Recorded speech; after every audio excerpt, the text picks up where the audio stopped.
বলতেছিলাম কি আমার খাজা বাবার রোজার পাশে এখনো লেখা আছে শাস্ত হুসাইন।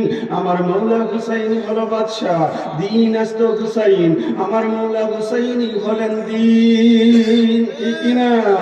দিন পানা আস্ত হুসাইন। ইসলাম মৌলা হুসাইনের কাছে পানা চেয়েছে, আমার মৌলা হুসাইন ইসলামকে রক্ষা করেছে। সরদত ওয়ানা দস্তে দরে ওয়া দস্তে ইয়াজিদ হক্কা বেনাই লা ইলাহা আস্ত হুসাইন।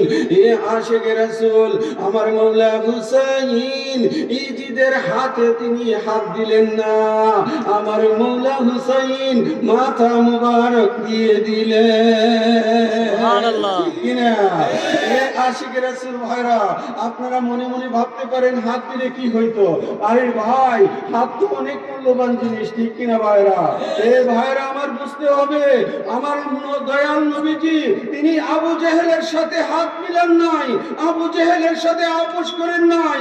মুয়াবিয়ার পিতার নাম ছিল আবু সুফিয়ান। আবু সুফিয়ানের সাথে আমার রাসূল পাকের প্রায় 27টা যুদ্ধ হয়েছে, এইখানে নেতৃত্ব দিয়েছে আবু সুফিয়ান। এ আশিক রাসূল ভাইরা, আমার নবী যদি আবু সুফিয়ানের হাতের সাথে হাত মিলাইতো তাহলে কি এতগুলো যুদ্ধের দরকার ছিল? বলেন ছিল? তাহলে বোঝা গেল হাত অনেক মূল্যবান জিনিস। বন্ধু আমার 10 তলা বিল্ডিং খরিদ করবেন, আপনাকে টিপ অথবা সই দিতে হবে হাতের মাধ্যমে, ঠিক কিনা ভাইরা? মুসা কালিমুল্লাহ ফেরাউন বাহিনীর সাথে হাত মিলান নাই, ইব্রাহিম ও খলিলুল্লাহ তিনিও হাত মিলান নাই। যুগে যুগে সমস্ত নবী রাসূলেরা কাফের বেদিনের সাথে হাত মিলান নাই, আমার নবী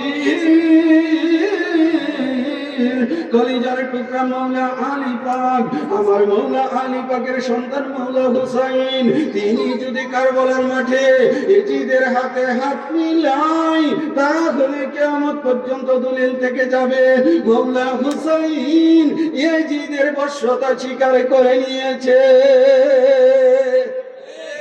ঠিক কিনা ভাইরা?